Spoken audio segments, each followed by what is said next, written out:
Hello, Loony Listeners. You are listening to Into the Night, a Moon Knight podcast. This is episode 35, and I am one of your High Priests of Khonshu, Ray. And I'm Rebecca. Yep, and we are heading towards the Overvoid this episode, looking at the latest Max Bemis and Jacen Burrows issue 193, the last part of Crazy Runs in the Family. So, grab your issues out, sit back, relax, and get your Khonshu on.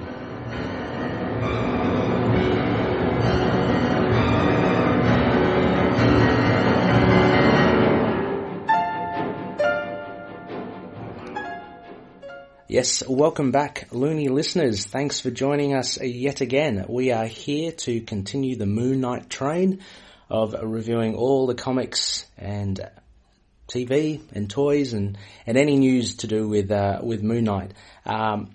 We unfortunately don't have Khonshu with us tonight, but Rebecca, hello. How are you? Hello.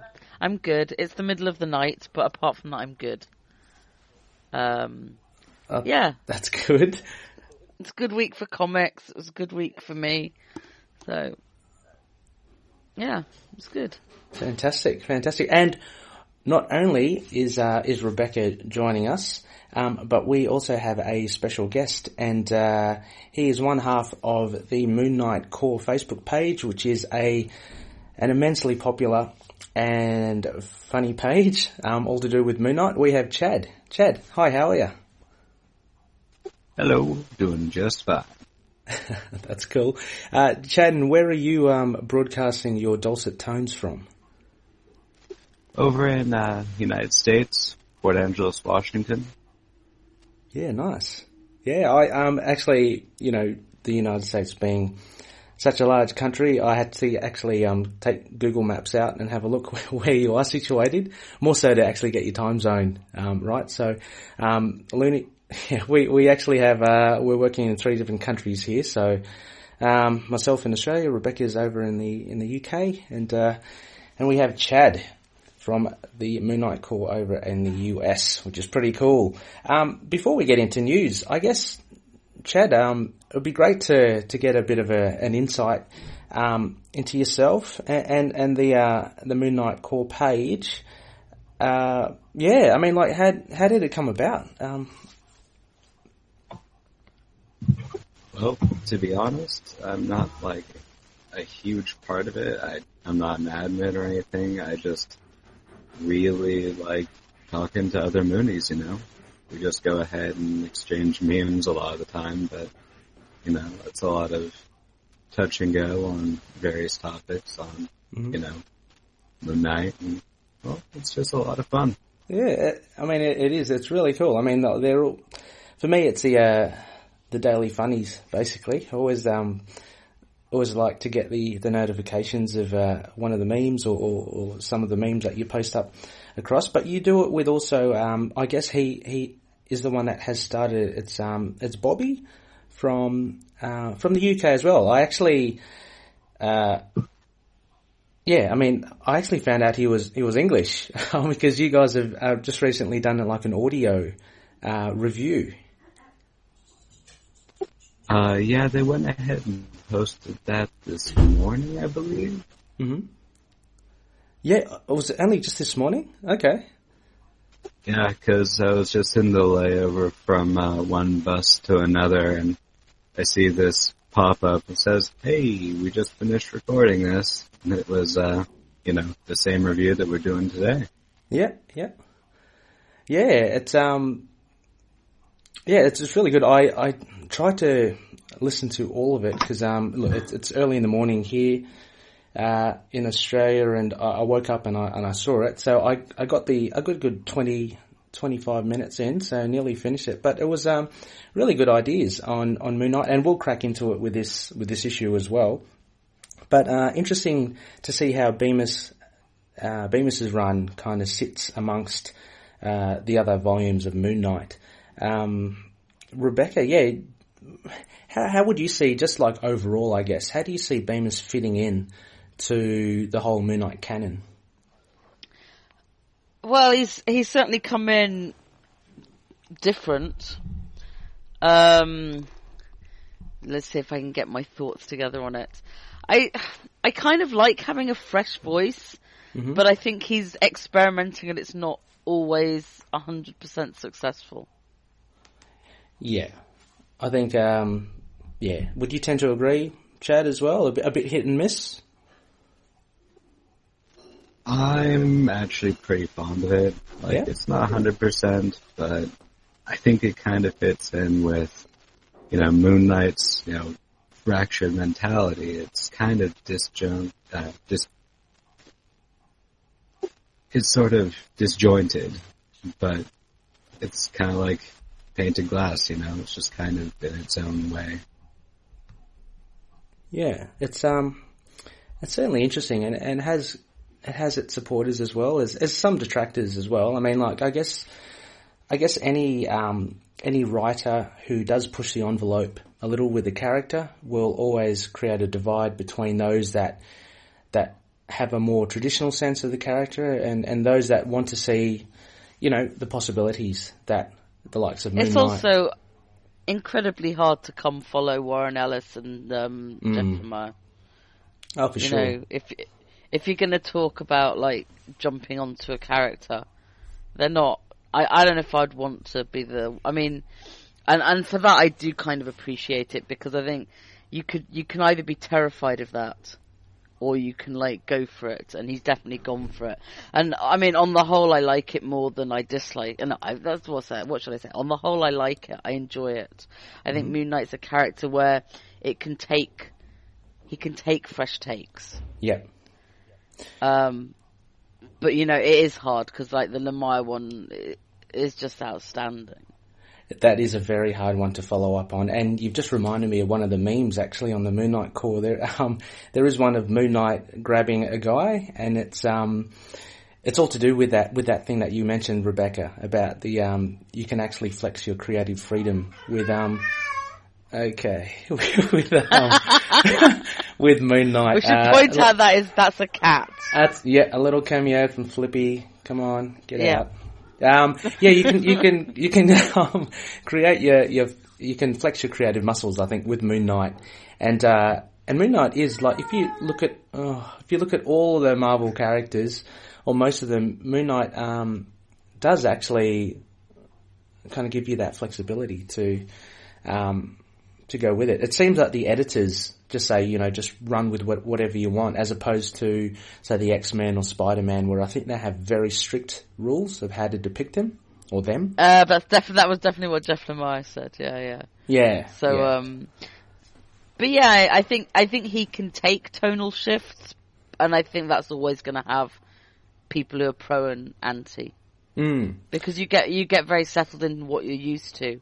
Yeah. And I think, and in a day and age where we're rethinking how we talk about mental health, we were never going to go back to the really old days of Moon Knight. I mean, we're never going to go back to that, probably, because just, discussion, like how we phrase it and how we think of it is just different now.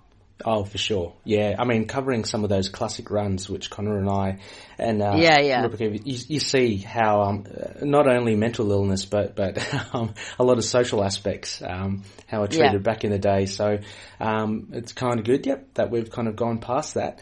But yeah, for sure, there are certain things that you don't want to retread.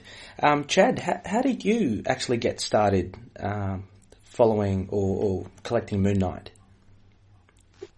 To be completely honest, it was Marvel Ultimate Alliance. Oh, really? Nice. Yeah, cool. That's great. Yeah. And so this is very... It was just, me and a couple friends taking turns, and, everyone had to pick their hero to work with. We unlocked Moon Knight, and I'd never heard of this guy.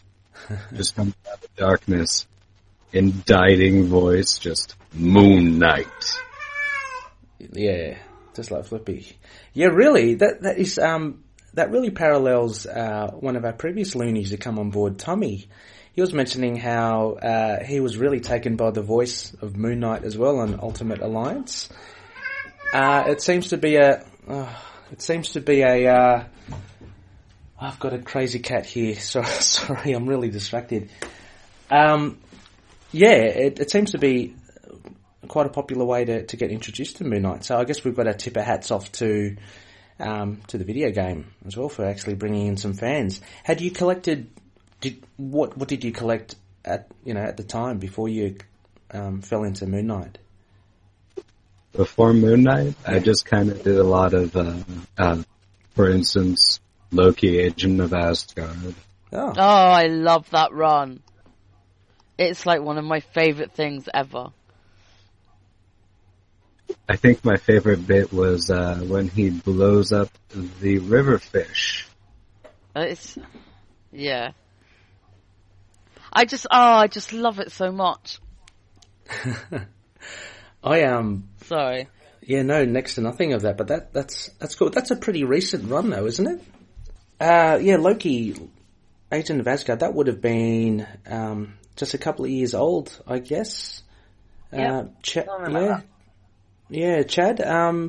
had you read any comics before that as well, or? Before that, it was a lot of the classic TMNT, all black and white and nice. red. Aside from that, primarily Batman. Okay, excellent. Yeah, that's pretty cool. Again, we always get that. I think similar with Tommy, there's a correlation between obviously Batman and Moon Knight, which we've kind of covered before. So, that kind of makes sense. Out. Sorry, what was that, Rebecca? I was making our usual, wash your mouth out, do not make it. Yeah, for sure. Alright, well, look, we might just dive into a bit of news at the moment. There was a bit that I found. So the first off, the bit of news is a couple of cameo appearances of Moon Knight in some other comics that came out the past week. The first one was Daredevil 600, so that was written by Charles Soule and I think drawn by Ron Garney. I only read this last night actually, and it was pretty good. I thought it was a nice solid issue. It was a double size issue as well. A little bit of Moon Knight in there, but a lot more than you see him in Damnation actually. Rebecca, had you read Daredevil? Of course, yes. Excellent. Yes, I do like Daredevil at the moment, and it was a good issue. Good issue. Yeah, it was a classic Moon Knight there. So he was in his hood and his cape, but he got his little moment to shine. I think when they were all kind of waiting to I guess crash the party of all these crime lords, and definitely. Doing the classic through the skylight and screaming vengeance. So that was pretty cool. His other cameo was also in the Damnation event, which we will be covering the tie-in in a separate episode. But he was also seen in Scarlet Spider number 16, and this cameo appearance, he was in his Mr. Knight guise, and he literally had, I say, just the one panel. Yeah, Is that? But that's been the same with a lot of the cross at the tie-ins. Haven't had a lot of them in. They've been lumped in there. Chad, have you been following Damnation, and had you picked up that issue with Scarlet Spider?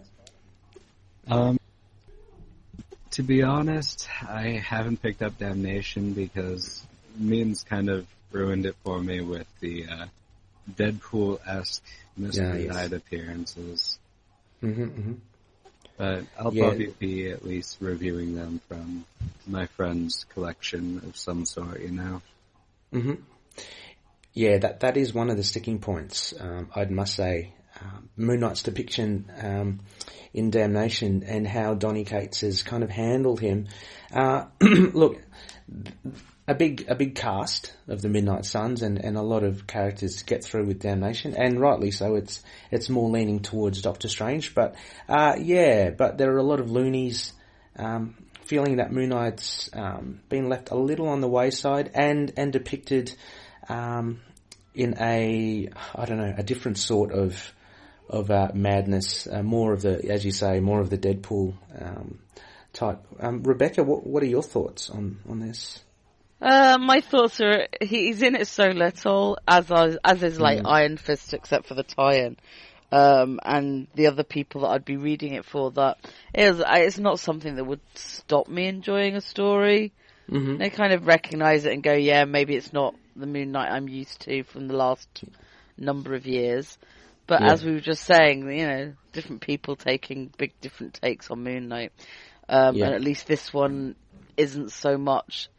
This one's not so much canon to me because it's not being written as part of the Moon Knight run. If there was a Moon Knight tie-in, and then it would be jarring. So I'm kind of glad there isn't. Yeah. And I just see it as like he's in it. He's barely in it. It's like it's not enough to annoy me because like I'm just like they're doing the same for all of them a little bit. It's not the Ghost Rider I'm used to. It's not the Iron Fist I'm used to. Doctor Strange seems to be the only kind of consistent there, which is fine. And the Iron Fist is barely spoken in Damnation, so you can't have the same criticism of him because he's done nothing except a few flips. But at least he has the tie-in to shine. So yeah, that's true. I mean, he's got his own book to really flesh out a little bit more. Having said that, on the flip side, we did get inundated, I guess, with Moon Knight over three separate comic books in the past week, and each of them very distinctly. Are quite different from each other. So with the Daredevil, you had him in his caped classic costume. You had the Mr. Knight in Damnation, and in his own book, even something different still. Like he was just Mark Spector, no costume there. But it was a good week to see Moon Knight in other comics, albeit just a quick flash. I mean, it's nice that other writers want to use him. Yeah, exactly. I guess that's just one step forward. So yeah. Hey, Ray? Yes? So I had this theory. Okay, so it's working off the whole different narrative of Mr. Knight and the Damnation crossover, as well as, the Daredevil bit. I read the Daredevil bit, and it was definitely classic. Yeah. But because of the events in the Bemis run, I'm not sure if that's actually our boy out on the streets for Damnation. Ah, yes. I think I know where you're heading towards. I think. With the backwards crescent, his strange actions, it feels a little impersonal towards Mooney. Yeah, I can see that. What do you reckon, Rebecca? Yeah, possibly. I think it may just be a writing thing. It may be a writing thing, but I'd like to think of it as something like that. That would be pretty cool. Yeah. And we'll get into it as well with 193 about the whole the army that was deserted by a Sun King and potential cult of Khonshu, which I mean, having said that, that kind of comes after what's already happened through Daredevil and in Damnation, but still, I like that idea, Chad. It's pretty cool. Also, actually, this one's, I guess, would lean towards yourself, Chad. The next bit of news that I saw was there was another article from PlayStation Lifestyle, and it was titled Marvel Video Games That Need to Happen. And this one I included just basically because one of them is obviously Moon Knight. I think it would be great. Again, I think we've gone through like this kind of thing. I'd love to see Moon Knight in a standalone video game. The likes of the Batman games. I'm not a gamer, by any stretch, but I had played the Arkham Asylum and all that. There was a couple of Batman ones, and they were awesome. So I reckon I can see a Moon Knight thing happen. Chad, any thoughts on more of a Moon Knight video game, or had you played him in like Contest of Champions and Future Fight as well? Actually, I'm trying to work on him on Future Fight. I play that daily. Lovely. As for Contest of Champions, it kind of was sporadic. I stopped playing it because it turned into very pay-to-win. Mm-hmm. But Mooney's handling in that was interesting because it was always fluctuating. He had this passive buff that would change, and it would just dictate different act types as it was phase of the moon. Yeah. What I really liked as well, I don't know, Chad, if you played, they stopped it now. It was Avengers Alliance, I think it was. Did you ever come across that game? I knew of it. Yeah? Yeah. Oh, you knew it was fantastic. I loved it, and they closed it down. Yeah, sorry, Chad, you were saying something? Oh, I was just saying, I heard of it, never picked it up. Yeah. It was actually really cool because I think it was really well thought out, because with the Moon Knight character, because you have these, certain skill sets and stuff, and it concentrated on his aspects. So like you had the Watcher, the Defender, the Pathfinder, and I can't remember the fourth one, but they were really cool. And yeah. Anyway, it was you had 3 Avengers. It was very simple compared to Ultimate Alliance or Future Fight. It was just kind of like very static, but it was quite addictive. So yeah, it's a shame that left. Okay, well, the other bits of news, I just wanted to, I wanted to actually plug that audio, the review from the Moon Knight Core Facebook page. That is pretty fresh, actually. So when this podcast comes out, it will have been, I guess, out and about for a while. But it's really good. It's got the Moon Knight Core reviewing, I guess, holistically Bemis's run, which is quite interesting, and some very good thoughts there as well. Anything there to add, Chad, about that, or? Just looking to go ahead and pick it up at the end of the day. Yes, fair enough. Yeah, we'll put it up on the show notes as well. So definitely something to look forward to. The only other bits of news I've got here are pretty much Moon Knight alumni kind of related. So apparently the other article I picked up was after 20 years, Marvel will finally publish one of Warren Ellis's series of Satana, which was, I think, part of the Marvel Knights kind of collection. Oh, yeah, actually, they seem no. to be. They seem actually, to be setting it, doing a whole Marvel Knights. Yeah, publishing. I think that would predate it, though, wouldn't it? Or was Marvel Knights all the way back in the late 90s? It probably was. Yeah, possibly, because they did it. Yeah, possibly. I don't know.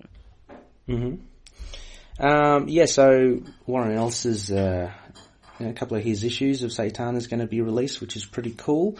Another cool one, which is, I don't follow it. It's a TV show, Gotham.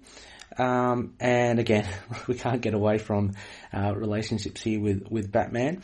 But Charlie Houston actually writes a TV episode of Gotham, which I thought was interesting. Charlie Houston, as many Loonies know, the main writer for Volume 5 of Moon Knight.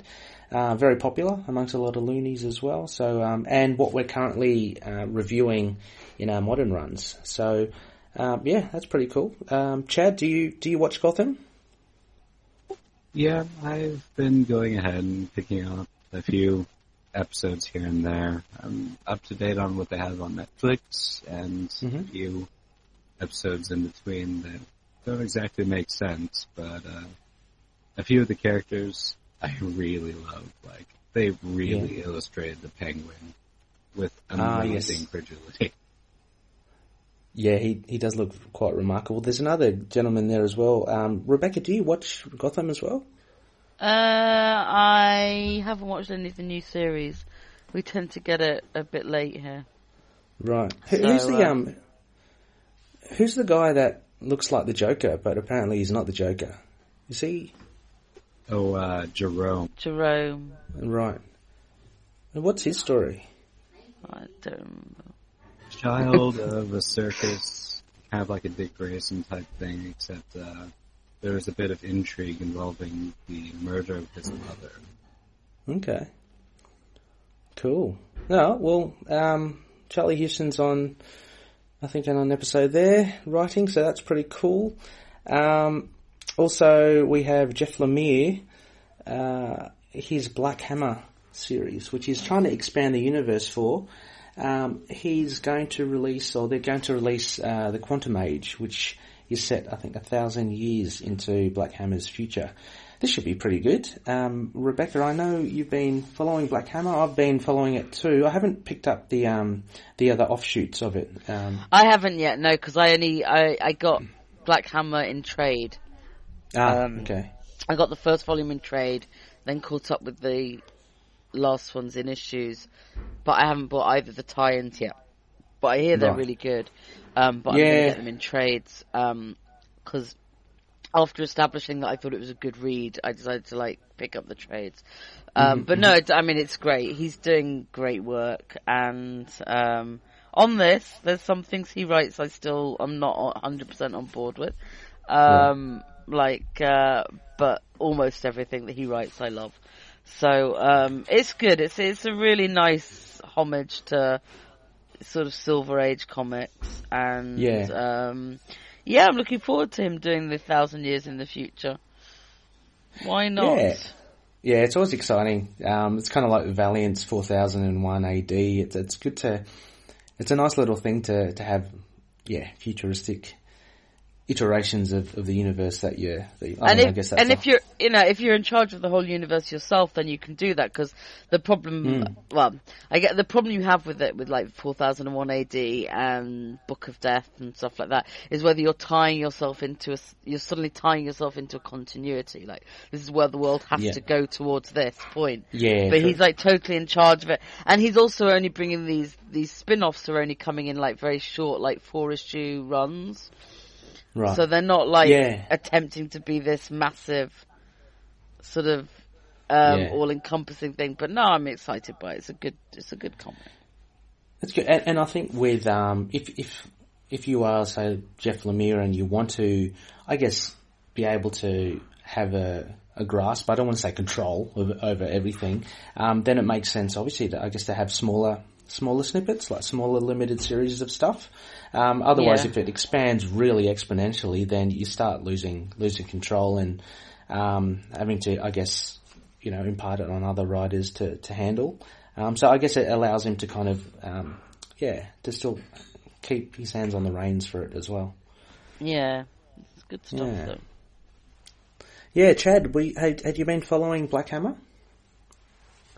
To be completely honest, nope. No, okay. It's had you heard of it? I mean, it's part of, I think, was it Dark Horse? Dark Horse. So, it obviously doesn't get as much exposure as, say, Marvel or DC, but it's a very well written comic book series. And if you enjoy the Jeff Lemire run of Moon Knight, I think you'd appreciate Black Hammer as well. Well, Lemire has a track record of good stuff that he's written, so why not? Yeah, he and he's so prolific. I mean, he's just continually bringing out stuff as well. I don't know how he handles it. He's had a lot more hits, I think, than misses, but he has had his misses. I think we've discussed before his Extraordinary X-Men run. I wasn't too big a fan. I'm a big fan of Hawkeye. I wasn't too big a fan of his Hawkeye run. Again, very hard to come follow Fraction. True. I like bits of it. I think I'm right. I like bits of it, and other bits I didn't like as much. I like how he told the story. I just didn't necessarily care about the story. And then it kind of won me over by the end, because I quite like the ending. But yeah, I mean, it's almost impossible to I mean, like, even if you're an amazing writer, it's very hard to come and jump in after an iconic run. Yeah, for sure. I mean, that has its own sense of humour and try and keep anything. But I thought it was well told. I mean, you know, no one can have 100% track record when you're producing that much stuff, because some of it's going to come down to taste as well. Yeah, for sure. And you know, because I'm trying to think which. I mean, I've not read any of the Terrifics, but I'm also not really that interested in reading the Terrifics. So, I mean, I read the first issue and I was like, yeah, it's all right. But it didn't inspire me to go, oh, it's Jeff. Let's read everything about it. So, it's true. Yeah, it certainly comes down to taste as well. And I wonder how much of it, like I guess with Lemire, if they offered him Hawkeye or if he actively sought out to write a Hawkeye story. You know, I'd imagine with Moon Knight, he probably was looking at the potential there and thought, okay, this is great, and I can tell a good story. As opposed to, say, like the Extraordinary X-Men, where Marvel probably said, oh, look, you're hot property at the moment. Why don't we get you on an X-Men book? So I guess that can kind of, I get the sense that Old Man Logan and Moon Knight were the ones he enjoyed writing the most. Yeah, absolutely. Yeah. Chad, I don't know if you've read Old Man Logan, but it's another really good read as well. I loved it. Sorry? I loved Old Man Logan. Oh, awesome. Yeah. Andrea Sorrentino as well on art was just fantastic. I mean, not everyone's cup of tea with art, but I think he really suited that kind of gritty... It was, beautiful. Grim, thing. So anyway, I think that pretty much wraps up the news for this week. I think why don't we just kick ahead and go with what we've all come here to do, and that is to go over the moon.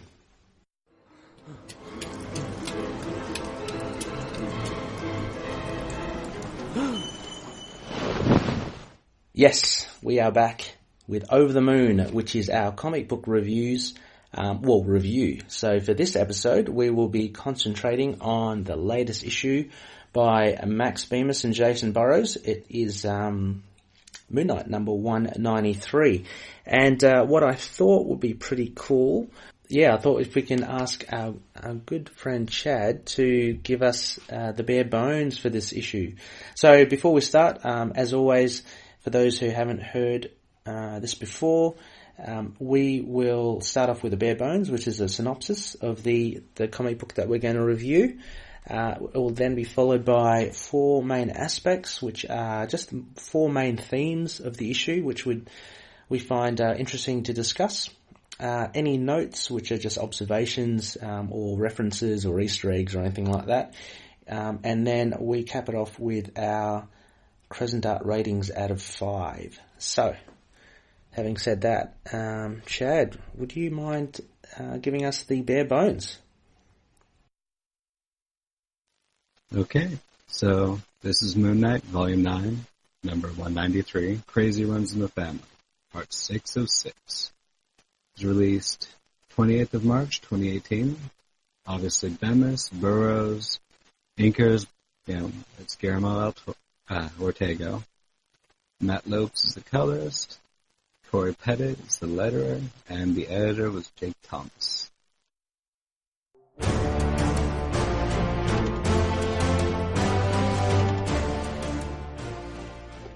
On the Isla Ra, Mark is mercilessly beaten and tortured by his captors. The army of the Sun King want compliance from Moon Knight. And whether it's the brutal beatings handed out by a group of surly thugs or sadistic torture with burning hot needles, they intend to get it.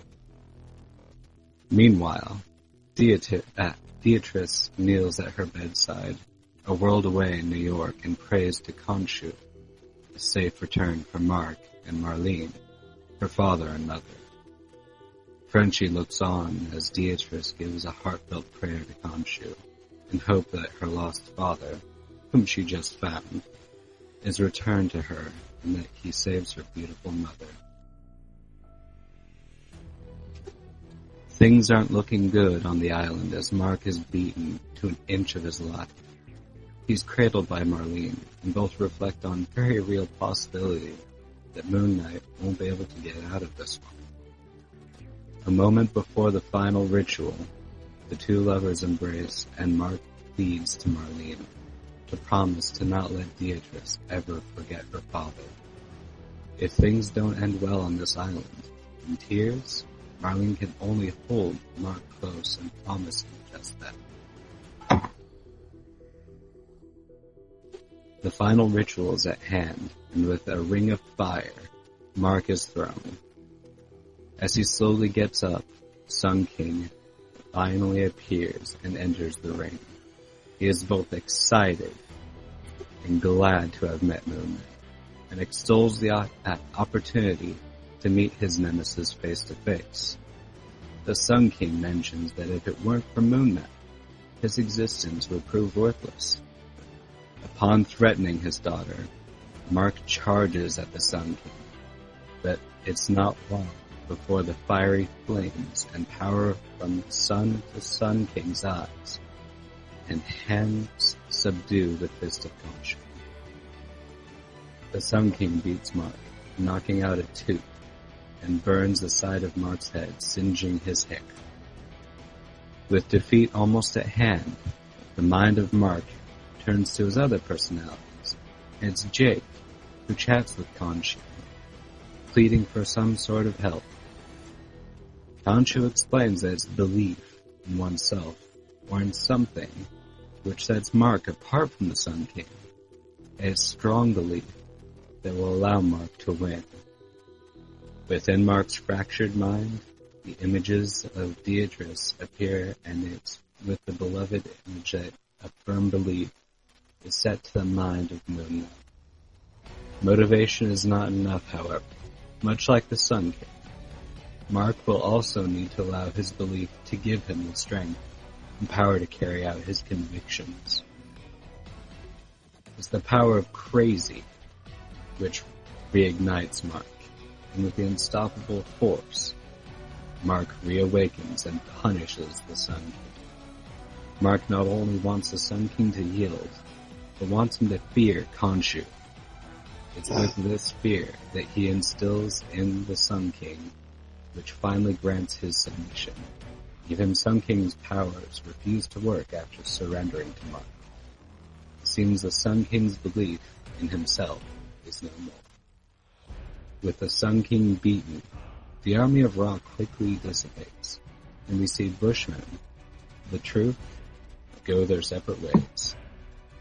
Mark is left with the island populace, and although he can't promise a life the Sun King had promised them, he at least can advise them against him. Then, yet, as the crowd cheers, a solitary figure slowly joins the group. It's Dr. Emmett with her feline friend, horribly disfigured from the encounter with the Sun King. She smiles and cries out as a tear rolls down her cheek. She believes in Mark. She believes in Khonshu.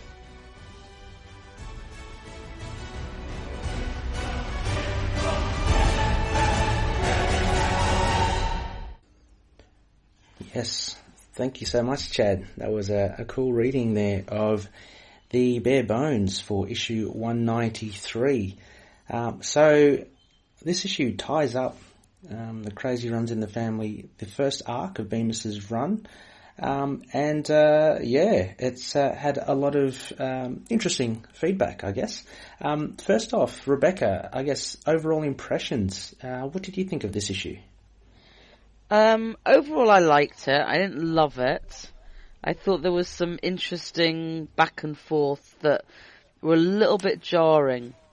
So like coming in and out of the fight and going, would you really give him time to go speak to Marlene in the middle of fight? Would you carry on the fighting? But I liked each scene as I read it. I was just like going, I wasn't entirely sure how it all fitted together. 100%. I liked the fight. Not entirely sure I'm happy with the power of crazy as a phrase. But I can live with that. Loved the art, as always, with Mr. Burrows and Mr. Lopez.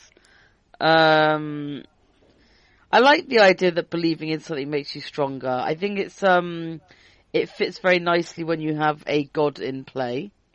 To especially to say that the god doesn't actually have to be a god, but you have to believe that strongly in something to give you power.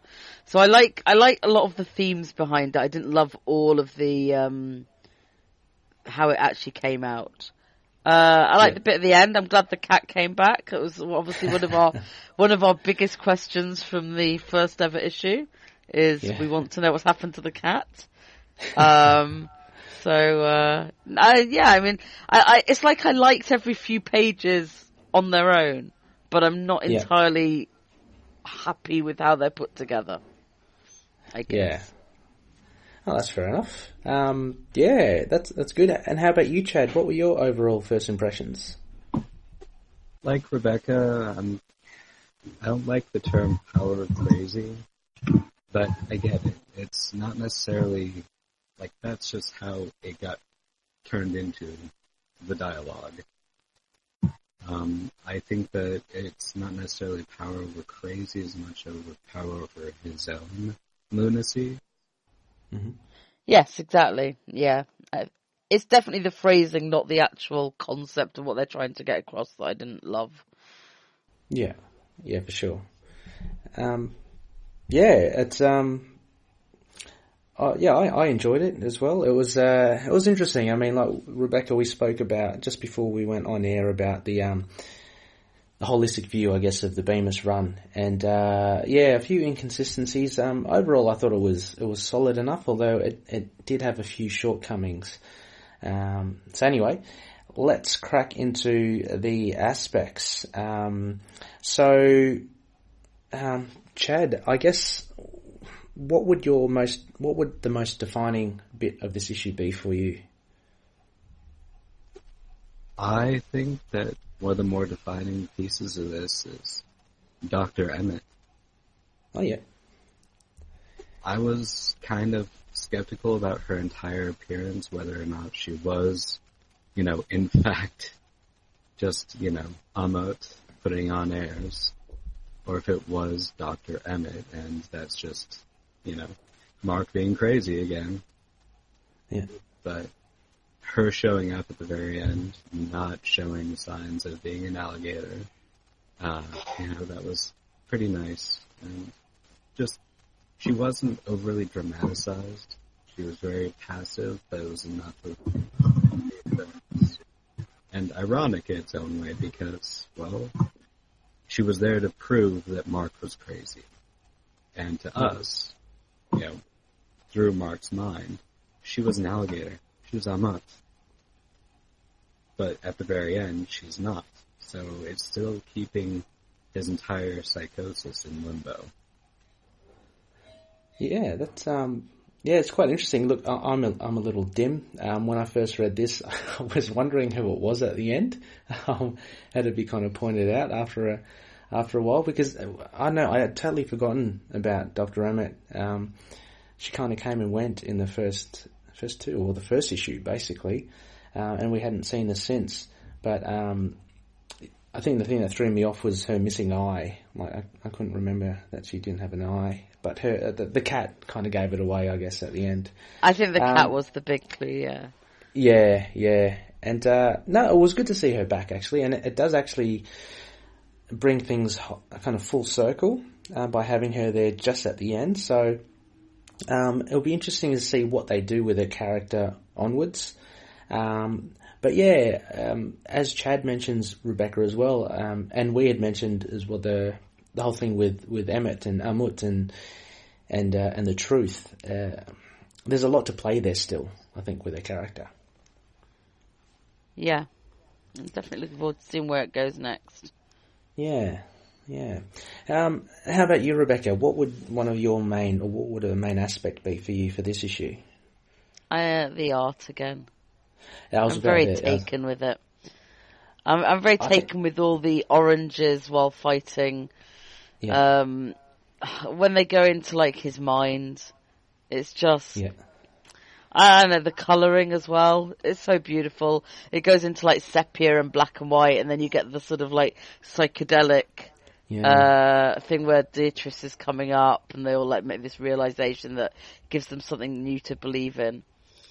And then you move into the others, and you kind of see that. It's just really nicely done. It's a real lesson in how colouring can really shape a comic as well. And you go back to those last couple of pages, and everything's very realistic. Yeah. It's and I mean, obviously, I love the art, but like, it's nice to see the colour making that much difference. Yeah, I think we'd have to tip our hats off here to Matt Lopez. The colours, and as you mentioned, Rebecca and Chad as well. These psychedelic kind of in Mark's mind. It kind of always keeps you guessing, I feel, because to me, this feel that he's created is totally different from, the other times we've seen inside Mark's mind, and the way that Lopez handles the colour there as well. So I think it's a really good point that, especially if you look at where Jake kind of hesitates a bit, and then you get that real, the profile is all different colours, and it kind of vibrates outwards. It's really, really cool, and it just pops out because you've got that monochromatic kind of look initially when you look in Mark's mind as well. I would have picked the art as well, Rebecca. I think out of most of these issues, I think this is one of the stronger issues by Jacen Burrows. There are a lot of really healthy splash pages here. And you can see the level of detail. I mean, he's always been detailed, hasn't he? But you can see the level of detail he puts in, the expressions. He gets to kind of flex his muscles with showing a bit of a psychotic side to Mark. You know how Jacen Burrows is. He showed glimpses of it with the Sun King in issue 188, of just showing that really crazy look in the face. And with Mark, with his tooth knocked out and his kind of hair singed and blood on his mouth, he looked awesome, I thought. Yeah, he definitely gets to stretch his muscles a little bit. Yeah, with the content this time, so it's really nice. Yeah, like there's this big splash page where he fights the Sun King, and you see the moon in the eye of Mark, just staring up into the full moon. But I just love that there's that bit on kind of the bottom right where it's kind of like a totally crazy Mark with this blood, and he's got his mouth open with a missing tooth. He just looks totally, I don't know, he looks pretty dangerous. It was pretty cool as well. Chad, had you seen much of Jacen Burrows' art before? I think I have, because the entire style seems extremely familiar. But I can't say I can put it to a page or anything, but I'll do some research really quick. Yeah, it does have a level of familiarity to it as well, but I guess, this is his first venture into Marvel. I'm not sure if he's pretty much done like independent stuff beforehand, but I'm not sure about the DC side of things as well, or Image. Do you know, Rebecca, if he's been in Image I at all? can't remember.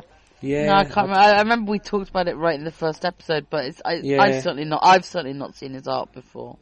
So. He's got a good grasp of, of anatomy and movement and all that. So really nice art. Look, as we've touched upon in our first impressions, one of the main aspects I would have thought is great is this whole thing about with belief kind of brings you power. And I really liked how how Bemis incorporated this into, it being the catalyst for Mark to actually overcome the Sun King, and two, to explain, the Sun King's power in some way. It's still a bit vague. There's still references to him being either a mutant or an inhuman. We don't know, but I like how this idea, or as we mentioned, the principle of belief can generate something greater in you. I thought this was a really cool concept that Bemis has brought in as well. And I wonder if in future issues, if we do see this belief kind of a belief aiding mark as well. Rebecca, what did you? I mean, like you probably mentioned it before already, but like this power of belief. You also mentioned the power of crazy not sitting well with yourself. Just phrasing, yeah. Yeah. Yeah, as you say, it's kind of skirting toward. I mean, you don't want to. I mean, he's self-identifying, which I think is one thing that you can just say. Well, there are people who say that about. There are people with mental health issues who would say that about themselves. Mm-hmm. So it's not a massive criticism. It just kind of found it a little bit jarring. My sister works in mental health, so I've had over the last 5 years a lot of my language kicked out of me for oh, you can't say that, or you can't say that. So I'm coming at it from a very particular I don't know how much of that is just internalized from being around her and being told what words I am and am not allowed to use about people. But like I said, he is saying it about himself. Mm-hmm. So each time he says something that I find jarring, I kind of find an excuse for him. And we have to remember that Bemis does have some experience with mental health issues. So, yes. I don't want to come in and say that I know better than him what is right and what is wrong. I don't. It is sat a little bit weird for me. I want it because for years Mark's been in and out of belief in actual Khonshu and not knowing whether he was mad over believing in Khonshu or whether Khonshu was actually there. So for him to believe in, I don't know what I would choose as a better phrase, honestly. And I really do like in a story where you have gods, that we're bringing belief into it. Yeah. Because, whether God exists or not, belief in God is the sort of definition of sort of being religious, I guess. No, for sure. So, and people find different ways to talk about sort of spirituality and stuff like that, but that's the defining role. And now Khonshu is one of the voices in his head, and we don't have this externalized Khonshu. Maybe that makes the belief somewhat different as well. Yeah. But the fact that, the fact that they believe in Beatrice, maybe it just means they believe in a future. They believe in having a happy life, not. Yeah. It's weird, but I like it overall. I like the concept. It's one of those things that they play with sometimes. Sun King stops believing that he's all powerful, and that's when he loses his power. It's both a little bit trite and also earned by the story, because he didn't really manifest the powers. He did, but in terms of him being some sort of mutant or inhuman, but he didn't really go for it with his powers until he heard the story about Mark and Khonshu. Yeah. So it shows that the belief gives him a path, if not the actual power. Yeah, no, for sure. And exactly as you say, I think Khonshu mentions it here as well. Just touching upon what you mentioned, Rebecca, about the belief and it can be a belief in anything. And so as we saw, there was a belief and fondness for Beatrice, but Khonshu says, haven't you ever believed in something? I'm as real to Mark as the bond of marriage is to two lovers. As real as the sting of madness, a drug-induced vision. So, it's just that really abstract sense of belief, I think, which Bemis really wants to put across. Just going back a little bit, Chad. So you mentioned as well that you had you had a slight issue with Power of Crazy. Does that align with what Rebecca mentioned as well? Kind of. For me, the whole Power of Crazy thing, it was an oversimplification, to borrow terms. It felt like more his powers, the ability to guide his insanity. to be able to actually harness it into, like, himself, to internalize it.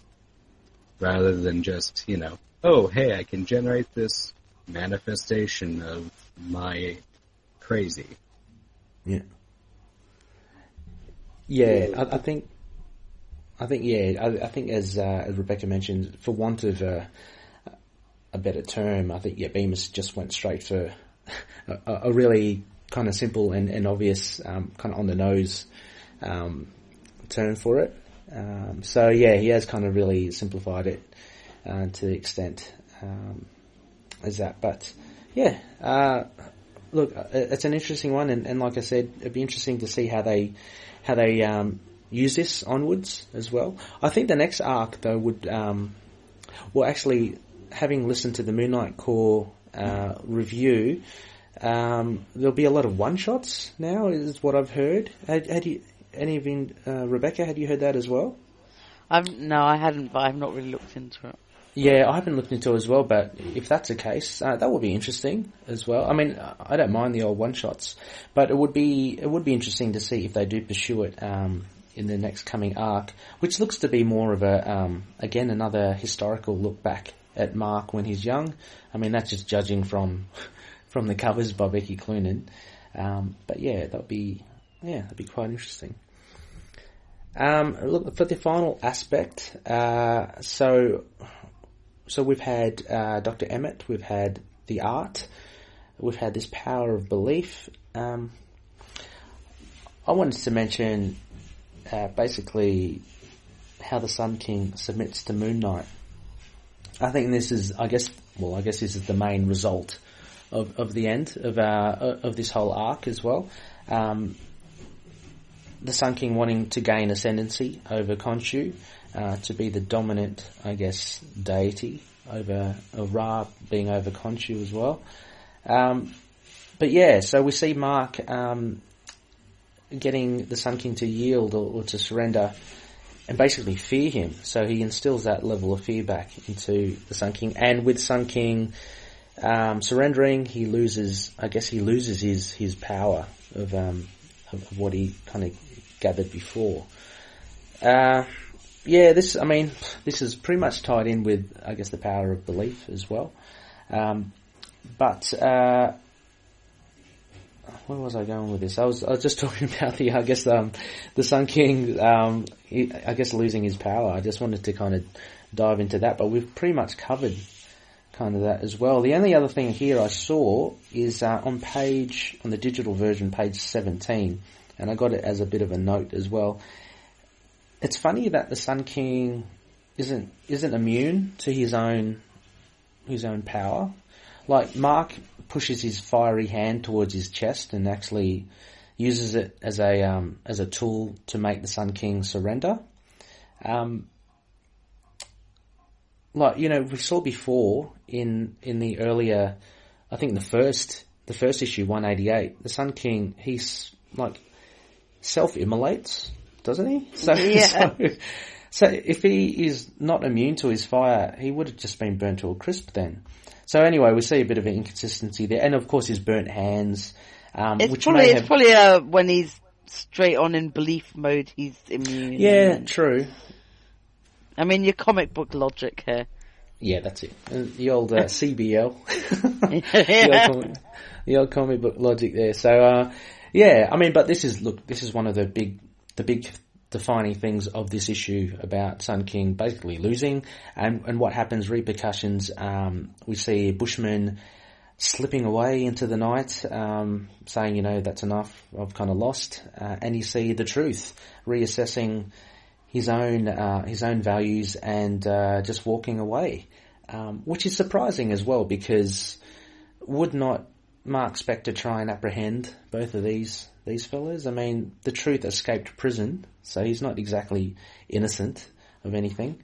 And Bushman, one of his greatest nemesis. Maybe he's just tired. Oh, yeah. I am looking to get back to his daughter with Marlene. I am looking at that page where he says, "Thus ends the reign of the Sun King." Yeah, and I reckon, yeah, he probably does look a little spent. I guess he's, covered in blood and he's just been through an ordeal. Fair enough, I guess. Fair enough. But yeah, anyway, so those were the 4, I guess, main aspects.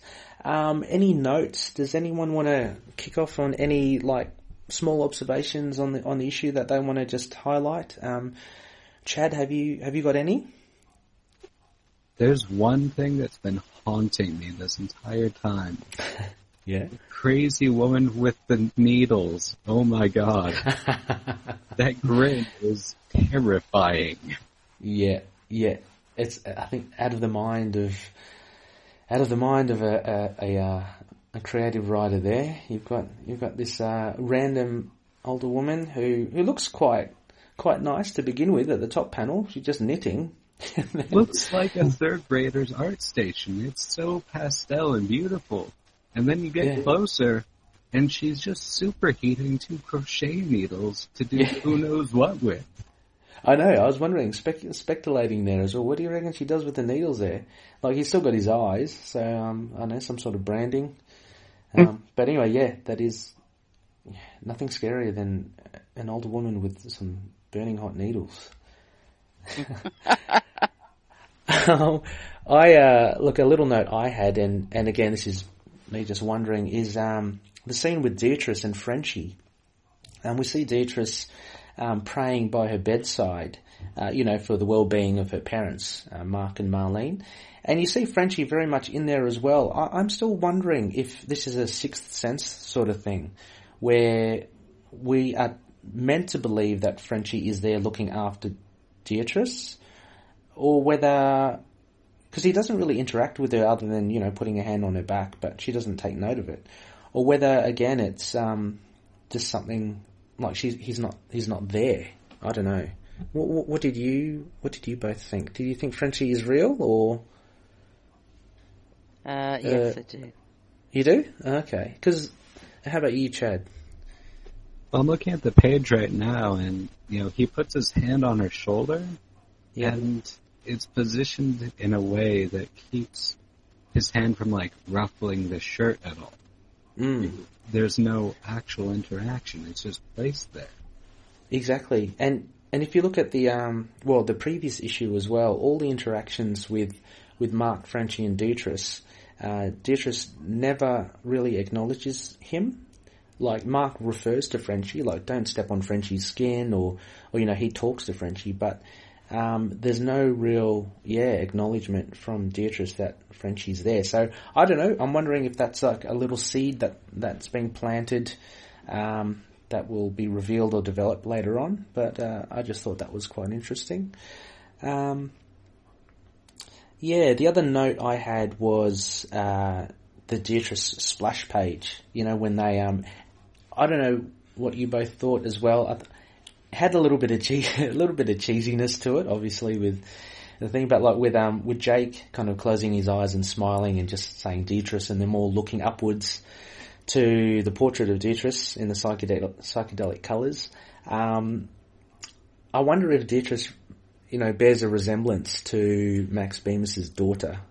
I'm just wondering if there's a little in joke there, or what do you call it? An in reference between the artist and the writer. But yeah, generally another one of the more colourful splash pages in this issue. Super colourful. Yeah. Kind of wondering. Yeah. Again, sorry, Chad. I'm kind of wondering about the red spiral. It's very cryptic. Is there some kind of symbolism there I'm not catching? Oh, is this the you mean the red patterns? Well, there's a page that has Beatrice and different aspects of Khonshu, or not Khonshu, but Mark, and it's just the red kind of feels out of place. Yeah, right. Certainly the patterns are, I don't know, it doesn't lend itself to Egyptian, any sort of Egyptian hieroglyphics or anything like that. I don't know. Might be just but it's very much this is very much what Jake believes in, not what Mark necessarily believes in. Oh, okay, yeah, true. I'm just reading through it again, and like, you know, like Jake's the one arguing with Khonshu, and Khonshu's saying, "Haven't you ever believed in anything?" And he's not asking Stephen and Jake; he's just asking Jake. And of course, Jake's the one who's been going to visit her since she was born. Yeah. So, and the others are kind of looking up. I mean, Stephen looks pretty wide-eyed, but yeah, I'm kind of revising how I think about it, because it is very much trying to make Jake understand belief. So. I wonder also as well if there's a missed opportunity there, because you know how earlier on Bemis established that Jake was the loose cannon and he was the violent one. Yeah. It's okay. So on this page, it's got him acknowledging that Dietrich is, something that they all should fight for. And then we see Mark go, just start to lay into the Sun King. I wonder if there was a missed opportunity there to depict at least that's Jake, going violent on the Sun King. Or do you think that was just them all coming together?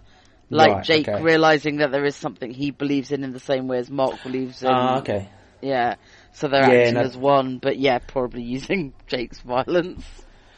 Oh yeah, but that makes sense as well, Rebecca. I think that again, so something like a unified front for them. Yeah. And then okay.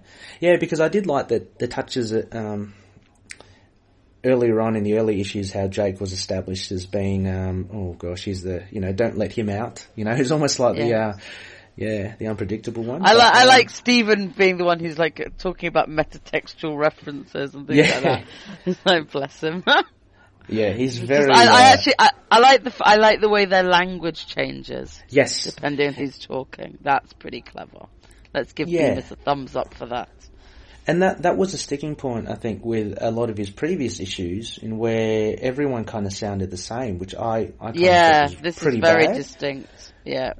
So it was really good to have distinct voices here, which is pretty good. Chad, any other notes by any chance, or?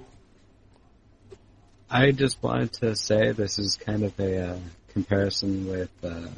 Have you ever seen that old movie Hook with Robin Williams? Oh yeah. Oh, yeah, ages ago. So it's his power to fly comes back to him only when he realizes he wanted to stay out of Neverland so that he could be a father. Right. And this is eerily familiar. Yeah, that's like when you say that as well, it kind of reminds me a little bit of is it Spider-Man 3, where Peter Parker tends to lose his spider powers when he has not a disbelief in them, but he has a lack of faith to some degree. So yeah, certainly some common threads running through a lot of pop culture stories. All right, I think we are up to our Crescent Dart ratings, and what I've started doing actually, I'm going to go back to all our reviews, and on our blog site, I'm going to post up the Crescent Dart ratings from each host or each guest. I reckon that will probably help. So anyone that's looking on our blog site or reading through the reviews can have a little snippet of what the ratings are for them. So let us go through this. All right, Rebecca, can I ask what would you give this issue 193? I'm not doing a Connor and like making stupid points.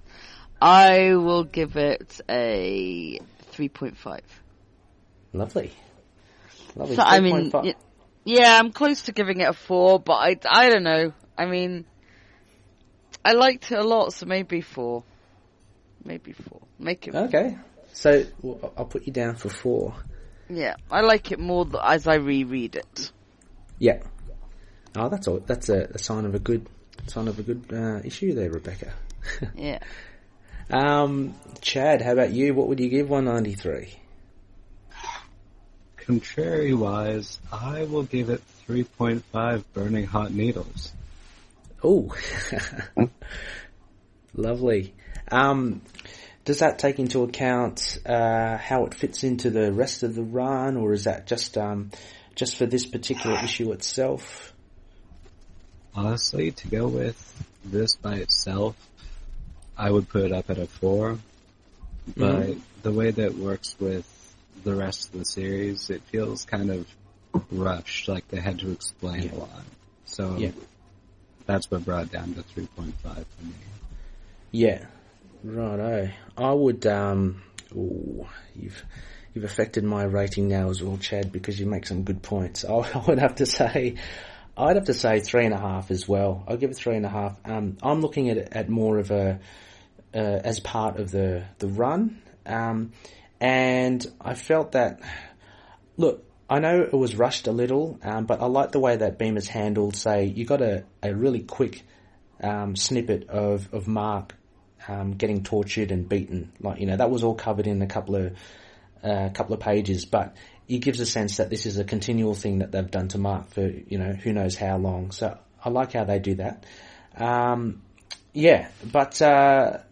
will, I mean, I did think, the Sun King's motives at the end was pretty, I don't know, left unresolved. So, especially how it started in 188. So I'll have to stick with 3.5 for that one. So there you go, Loonies. I think it's an average of 3.6 or something. 3.6, 3.7, something like that. I haven't got a calculator with me. So so I'd say still check it out, and it is worth getting, and it may be interesting to read from issues 188 to 193, just one after the other. It'd be interesting to see how it all ties in. Having said that, Rebecca, I know that you have to shoot off. I do. I have work calls, unfortunately. Yeah, no worries. Just want to say thank you so much for fitting this in. It was great to chat to you guys, and I may speak to you again soon. Who knows? Yeah, excellent. Well, thanks, Rebecca. All right, take care, everyone. Catch ya. Right. All right. Well, Chad, I think we still have a few things to wrap up here. Before we get into the next phase, I want us to just, first of all, I'm just going to jump to the SPECTOR-CALL. And first and foremost as well, I want to thank you so much for joining us. I'm not sure if this will come across to the Loonies as they listen to this, but there have been a few technical challenges for this actual episode. So I appreciate, Chad, your patience and for sticking with us. Thanks so much.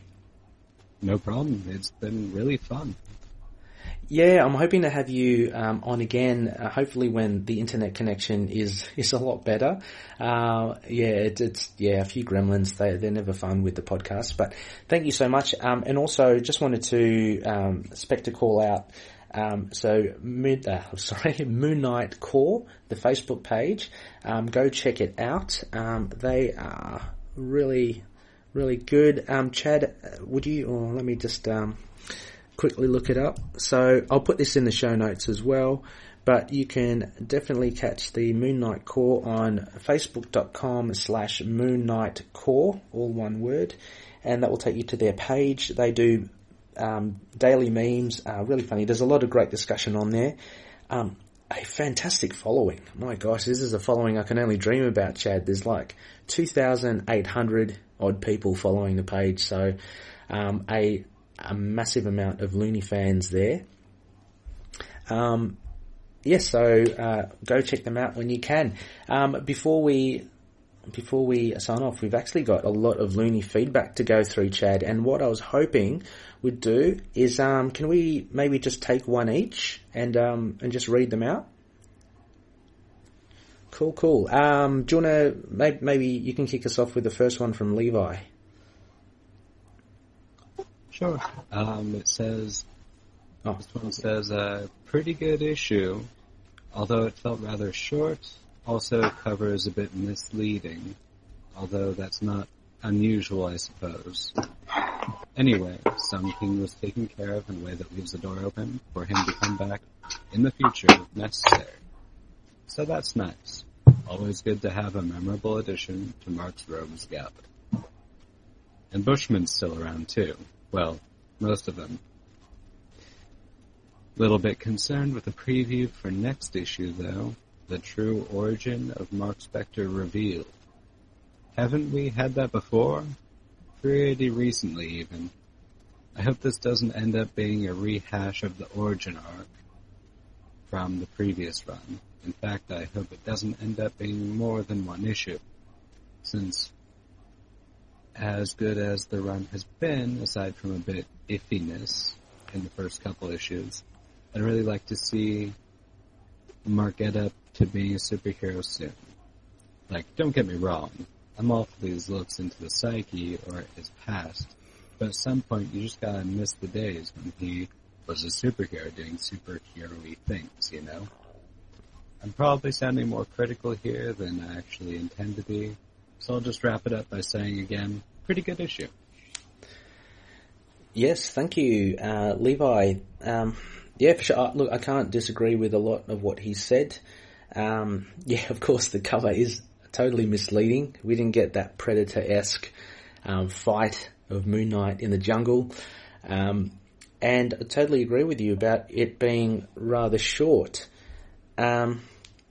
Yeah, I mean, as you mentioned, Chad, as well, it just seemed to me, I think, with this lead-up of the Sun King heading to the Isle of Ra and to setting up an army and gathering an army of Moon Knight haters and to get Bushman and to get the truth together, he kind of lined up all these pieces, all for it to culminate in just him having a fight, basically, in a ring of fire with Mark. It seemed a little flat, I think, as that being the massive, climax to the whole run. Did you feel that as well? Absolutely. I felt like it was, like I stated later on, it's just like there wasn't scope to his vision. Like, he was just a little short-sighted. He just wanted to have some grudge match punch out in the sand. Yeah. But it was funny because, like, up until that point, it seemed like that there was a master plan. He had all these pieces moving. He had kidnap Marlene as well. He had all this thing. It seemed like it was going to culminate into something huge, but it didn't. And anyway, yeah. So with that regards, I do agree with Levi as well. With the true origin of Mark Spector revealed, yeah. Look, let's see how this goes. As mentioned, it was covered, and look, Mark's origin's always covered and retreaded. But this one with him being a kid, it was covered in the Lemire run as well. How are you feeling towards seeing this new arc, Chad, as well? Do you think it's going to be much of the same, or do you think that there's scope for a lot more? I think that there's a lot of room for development, like not just touching on the same old topics of, hey, he was a kid, made up different personalities, and they just progressed. I hope it's like, images of Khonshu, like stepping in and reading him like bedtime stories in his head. Like some actual growth of his character before his character. Yeah. Yeah, for sure. And it would be interesting to see. I think Ty Templeton is the artist for, I think, at least the next issue, if not the next arc. So it'll be a nice different feel to it, but let's see how Bemis handles it with no more Sun King. So the next one we have is from Chad himself, and he mentions a fiery finisher, and then he goes on, or you go on, to say, it was totally an open door. I'm looking forward to more of the truth as possibly a merely enhanced character, as he is morally flexible. I'm speculating that Mark's origin may revolve around the other personas of Jake and Steve and how they came to be set up into these full-blown separate lives, and yet totally ready for Mark to lead a visceral crusade back in New York City. I reckon as well. As Levi said as well, Chad, I'm looking forward to just some out-and-out superhero action. Like, we haven't had it in a while. But you'd like to see more of Jake and Steve developed? I think that there's, like, a lot of things that we take for granted about them.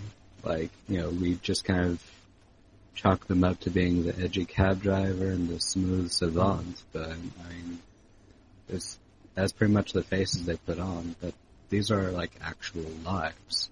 Yeah. That have, like, bank accounts and, favorite foods.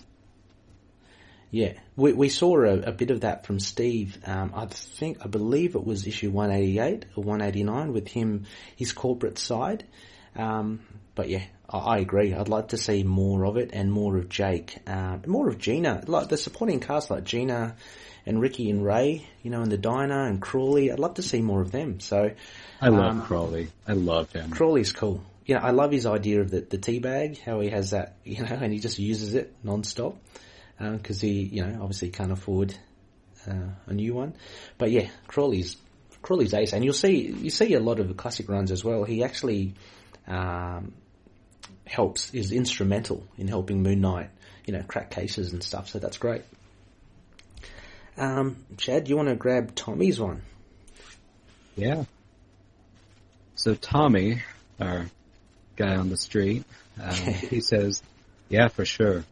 Emmett repeats her 'I believe' from issue 1. Also, I'm placing a bet that the cat holds some significance. Emmett still sees herself as his doctor. I wonder if she'll serve in a role similar to Bast, act as an advisor, or become a new villain. I also love how belief alone can push a character to willpowers into existence. Maybe we'll be able to see the power of crazy pop up again in some enhanced power treatment. I agree. Weird the Bushman just walks away. Totally. And again, Bushman had his butt kicked on the boat and presently can't fight. He could have used a gun, but A, dumb plot device, and B, Mark had just convinced all of Isla Ra's citizenry to lose faith in the Sun King. Patient. He says 89, that's 86. Small. Okay. And send their faith to Moon Knight.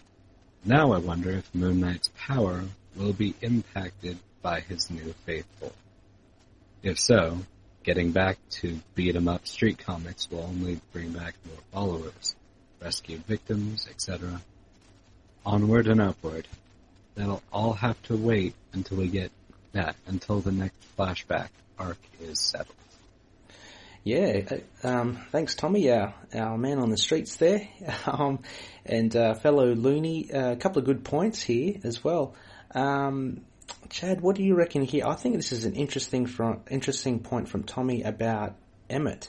I wonder how she becomes an advisor. I can see her becoming a new villain, but yeah, when Tommy says similar to Bust, I'm not too sure, because she is only human, right? And so, and albeit slightly unhinged, possibly a new villain, I think.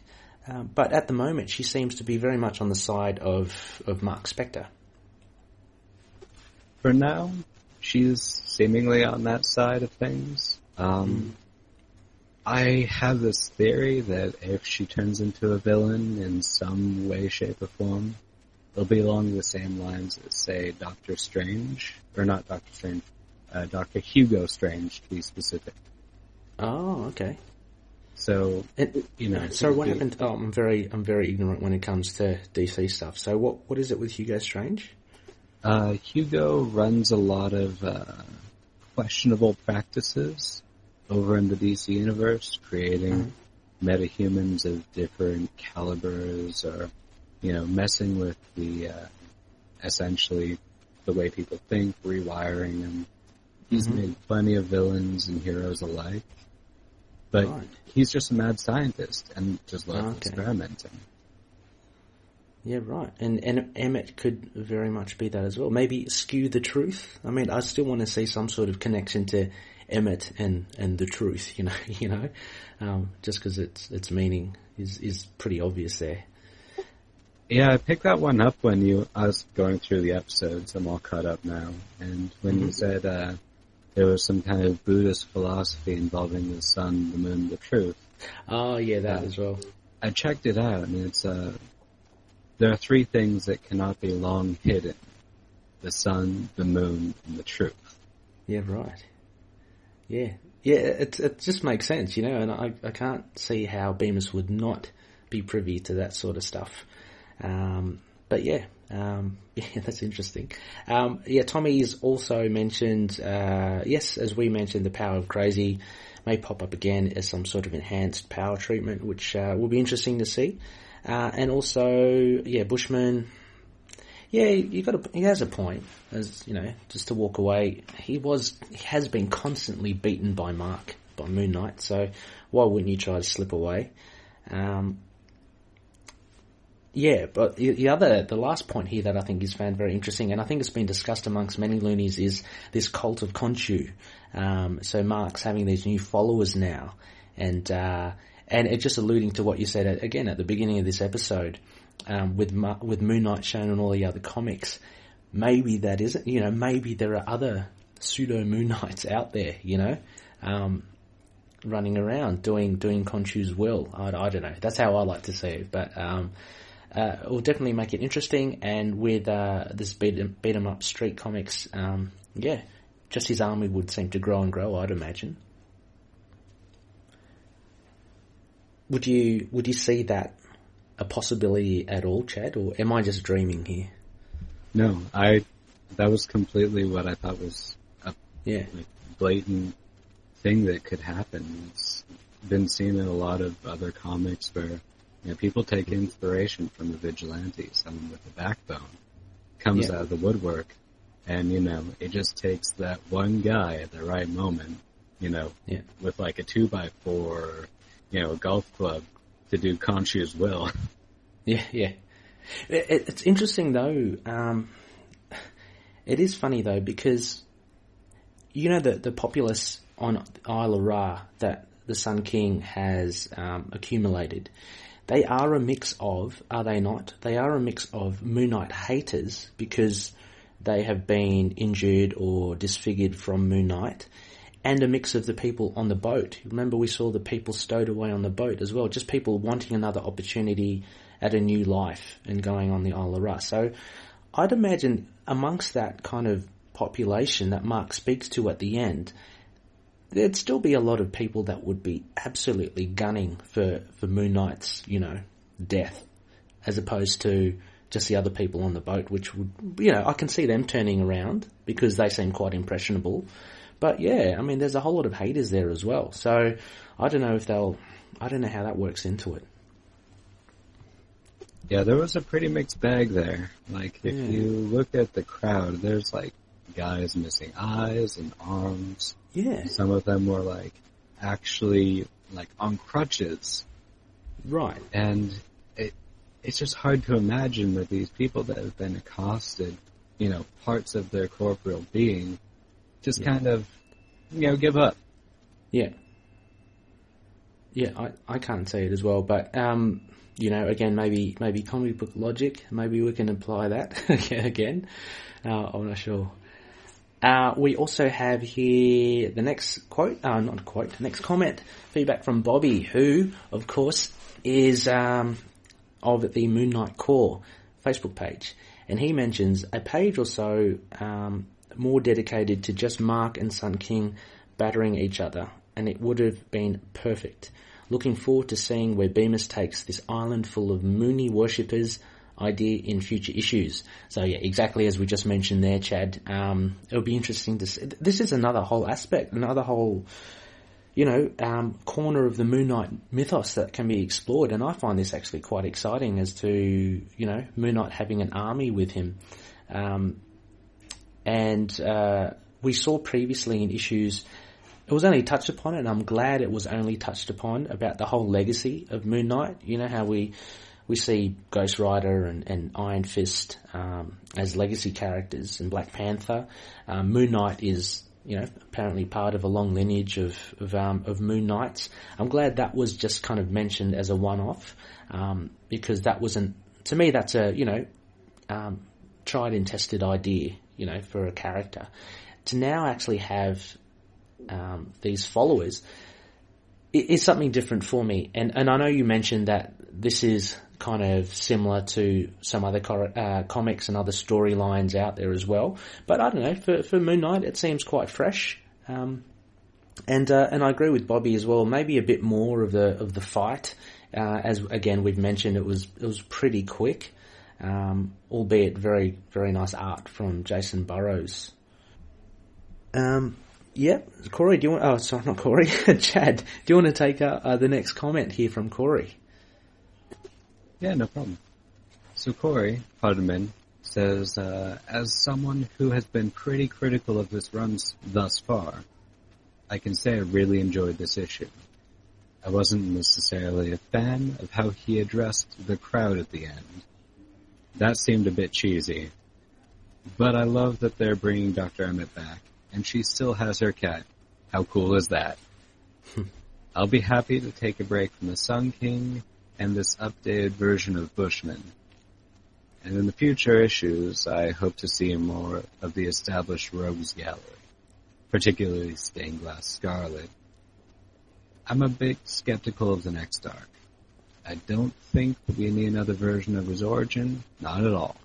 And I really hope this cover is misleading, as the rest have been, because Moon Knight / Khonshu had no influence in Mark's life prior to his death at the temple.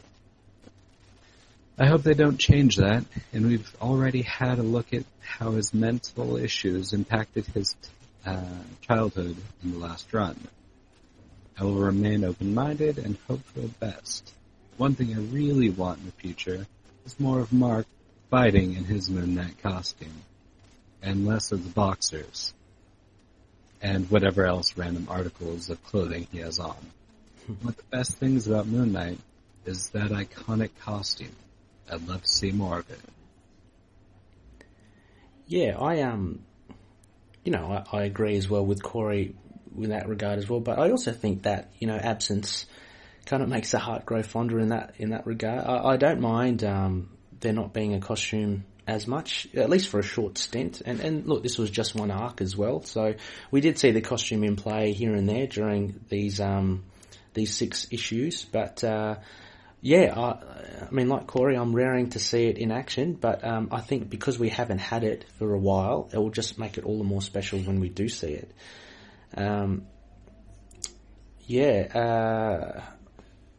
Tommy actually replies to Corey's statement here, and there was a few more replies to and fro, but I've just included this one. He says, remember though that Lemire depicted Khonshu visiting a young Mark in several scenes. Yes, that could have all been in Mark's head, but perhaps Khonshu did visit Mark when he was young, and Mark repressed that memory, just as Jake and Stephen may have been created in order to suppress previous trauma. Did Khonshu cause the previous trauma? My guess is that this crisis is brought about via Mark's mother's death, which I believe Rabbi Spector holds against Mark. Can anyone else recall info on that? So, delving into the Moon Knight history there as well, that's yet another unexplored thing, Mark's mother's death, which would be quite interesting. And rightly so, Lemire has kind of touched upon Mark's origin before, but also this idea about the repressed memory, I find quite interesting as well. More into the mind stuff here, Chad. What are your thoughts on? Are you hankering for more analyses of Mark's mind, or are you more like Corey and looking more towards standard costumed street fights? I'm kind of drawn both ways. So basically, I really want to see more of Mark's origin on the front of, I want to know what caused his trauma. I don't think that his DID was exclusively just, from his birth. It's not hereditary, in my opinion, to just throw that out there. As prevalent as it is to him, he rolls with it seamlessly. Yeah. I think that might be enhanced. I think that Khonshu may have actually been pulling the strings somehow with Mark's mother's death. And as spiritually savvy as Mark's father has been in the past, it's completely believable that he might have seen past the strings. There's still plenty to look into, I guess, with this side of Moon Knight. I'm kind of like you as well, Chad. I think both. I'll be happy with both, although I don't know, with Lemire's run being so good and so drawn out, not drawn out in a bad sense, but since he was given a lot of issues to breathe, with his 14 issues to go through, I think that was a really good exploration. I wouldn't mind a bit of a balance, and I mean those issues are interesting and worth looking into. But yeah, I think Mark or Moon Knight in the streets of New York City, just at least, and if these things are one-shots, if there are a few one-shots here and there, that would be great. Just to see him taking on, I don't know, I'd like to see Jack Russell again. I'd like to see some of the old classic villains. Yeah, so, I don't know, we'll just take it from there. Yeah, sorry, Chad. Could you please grab that one from Josh? It was a good issue. However, I feel this arc could have been one more issue. The conflict was over and done with pretty quick. Kinda over the cliche of take down the leader and everyone will put down their armed plot. Yeah. So after Mark takes down Sun King, Bushman, and all those armed goons, who already hate Moon Knight, and the reason they joined up for this, just fuck off for no reason. I did like the beatdown Mark gave Sun, and him gaining the powers to do so. But that was a little taken out of the book, because Mark looks so much like Gollum from Lord of the Rings. Once he gets that tooth knocked out, and it's close up on his face, overall, I thought it could have been a bit better story-wise. But I give it 3 crescent darts. Hope the next arc has him back in urban combat. Yes, so another Looney looking for a return to the urban combat. Fair enough, true. And again, wanting a bit more of this this fight and resolution between Moon Knight and Sun King. And the more and more I think of it, Chad, the more I think one more issue would have been cool. Maybe like an issue just before this of maybe like showing some mind games and I don't want to sound sadistic, but you know, some torture and beatings of Mark, just to, I don't know, just to add weight more to the final conflict at the end. And again, you can actually even draw out the final conflict between Sun King and Moon Knight a bit more, I thought. So yeah, I think just a bit more. It would have been good if maybe it was stretched out to another issue or so, but maybe Marvel, maybe the editors said, you know, just keep it down to 6. So, yeah, looking like Gollum. Why not? Yeah, and totally agree with taking down the leader and everyone will put down their arms. So again, I think that's a tool of convenience. And I think, yeah, it did feel like kind of rush for time towards the end there. So, second last bit of feedback we got from Logan. And he says, I'll try to be quick and short. So he's got the good points. Number 1, Moon Knight's inner monologue with his personalities and his power of sheer will and belief is why I love Moon Knight. So that scene was just utterly perfect. I think we probably share those sentiments as well. Number 2, I hope the Truth and Moon Knight reluctantly team up. I can see that happening. Number 3, so happy Emmett's not dead, as the first issue was stellar. Me too. I mean, Chad, were you disappointed when Emmett was burnt in that first episode? Issue? When she showed up burned and, you know, screaming, I believe into the night, I was kind of disappointed because she seemed like she had a strong head about her, and then just to kind of scratch her off seemed a bit petty. Yeah. And then to have her come back, it was a relief. Yeah. It was, yeah, I was slightly put off when she met her doom in 188 as well, but yeah, but she's definitely back, and you know, the opportunities are endless. Number 4, I love how Moon Knight fought with a broken hand and he never flinched. Yeah, that's what part of why I like Moon Knight as well. He is one tough bugger, and he will just, he'll just keep on keeping on as far as we're concerned. Now, the bad points from Logan. He said, boy, the Sun King's plan was confusing and horrible, which I think Chad and we both agree on, as well as have discussed. Number 2, Moon Knight seems pretty fine with the fact that the other 2 supervillains got away. And again, this kind of rubbed me up the wrong way a little. I would have thought there would have been some sort of diligence on Moon Knight's behalf, but then, as Rebecca mentioned, he may have just been exhausted from fighting the Sun King. And 3, and it's Logan's biggest gripe, Mark was taken by force, by will of the Sun King. If that's the case, why was Marlene written to be a damsel in distress? Mark wasn't motivated by his love for Marlene, he was dragged there against his will. Yeah, that's true. Chad, what are your thoughts on how Marlene was depicted in this first arc? I feel like, in the presence of the Sun King, like when he was just basking in his power, he was ridiculously just out of scope. Like, you couldn't touch him. And, when he goes up to the apartment, he, clearly states, hey, I'm here. We're going to do this, whether you like it or not. Or I could just melt the skin off you. Yeah. And there's not really a lot that you could say against that. It's like, sure, you could do that. I guess we can do things your way. Because what are the options that they had there? That's true. So Marlene was less a damsel in distress and more of an insurance policy. Yeah, I mean, she did put up a pretty good fight anyway when Mark turned up to her house, and when she fought. She had no compunction to go up against Bushman, who's a pretty scary character in his own right. So, but I think it was also a matter of convenience as well in the writing, because Mark was on his way to save Marlene, go to the island.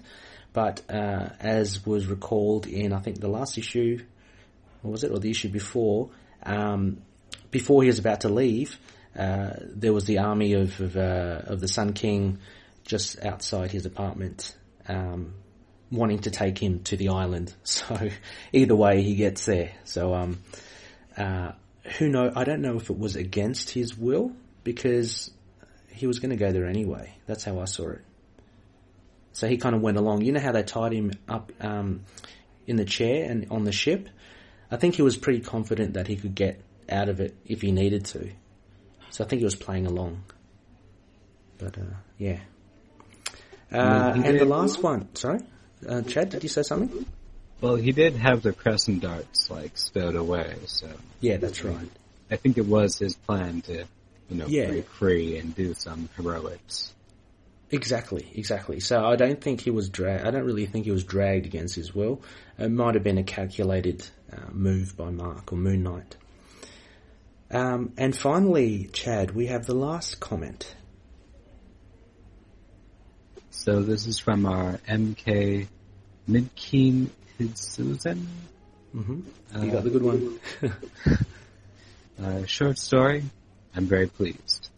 Long story, 193 was a well-placed, grim issue, except for the intermental monologue that was somehow trippy. The scene confirmed that what I've been saying for these past months. The belief in the deity ideal gives power to that deity itself, and hence the believers. Still, Beatrice's face looked so weird. The art was terrible to me. The colors are too bright, maybe? Yeah. The panes where Mark's eyes was shown, reflecting the full moon, and where the silhouette of his face was shown with his eyes glowing, along with the moon, struck me the most. Looks like a cult of Khonshu is coming right up. Damn good. I'm very, very pleased. Yes, thank you. I think at the Midkine, I got this as well, Chad. I had to ask our Loony himself, because I think I pronounced it Midkine and Midkeen. I think it's mid-kind, but thank you. Let's just call him MK. Thanks for that. Well paced. He said. So looks like it depends. I guess each in their own. And he's enjoying the fact that the Cult of Khonshu is coming. So again, kind of reflecting our thoughts and what we're looking forward to as well. So thank you so much, Loonies, for all that feedback. We had a mountain of it, and I really wanted to shout you guys out for it, because really do appreciate the feedback and love discussing the issues with you. Right, well, I think that pretty much rounds out our episode, Chad. Once again, thank you so much. I know that you've got a bit of work to do after this, so I hope you can rest up. Once again, you're more than welcome to come on to any episode that you want to as well. And once again, thank you. Yeah, it was a great time. And, I'll just be your edgy cab driver whenever you need. Yes, Chad is our edgy cab driver. And again, once again, just for Chad, because it may not show up on the episode, but Chad, apologise for all these technical difficulties, but hopefully we've got a brand spanking new exciting episode for all the loonies out there. Next phase, we are going to look at the Damnation tie-in. So that will be Scarlet Spider number 17. I thought it was 16. Maybe 16. I think it's 16. I've got in the notes here 17. We're looking at the Scarlet Spider issue 16. And as per usual, we're doing that as part of a Damnation podcast crossover event. So we are teaming up with Defenders TV podcast, Sons of the Dragon, the Immortal Iron Fist podcast, and Inner Demons, the Ghost Rider podcast as well. We'll be looking at that tie-in. We're doing the Scarlet Spider stuff, so that's a lot of fun. Recently, what dropped was the podcast by the Inner Demons reviewing Damnation 3, so I'll put up a link again for that, so you can find that quick and easy.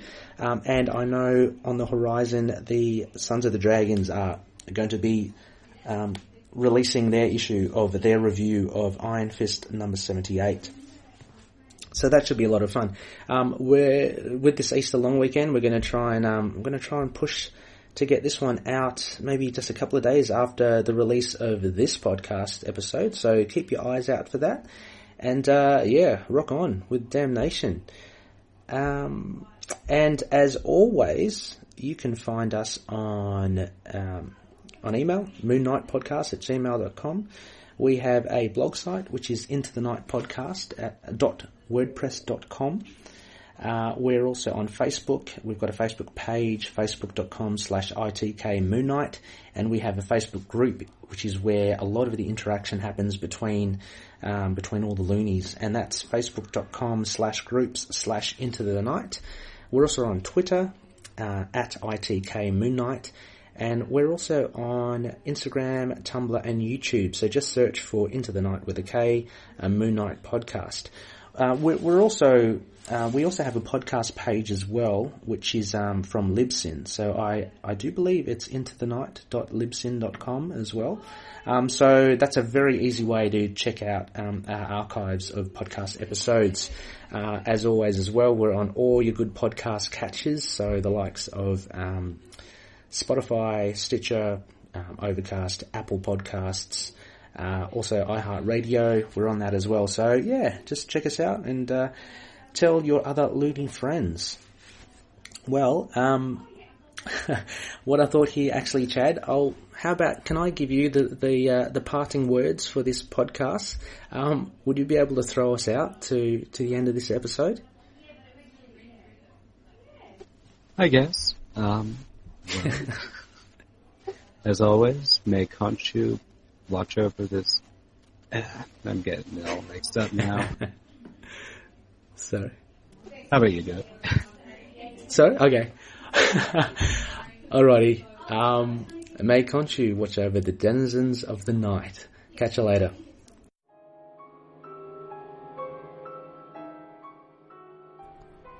Moon Knight and affiliated characters, stories and events are properties of Marvel Characters Incorporated. Materials used and discussed within the podcast are intended for critique and review purposes only under the fair dealing concept of the current Copyright Act. The views, information or opinions expressed during the podcast are solely those of the individuals involved and do not necessarily represent those of the copyright owners.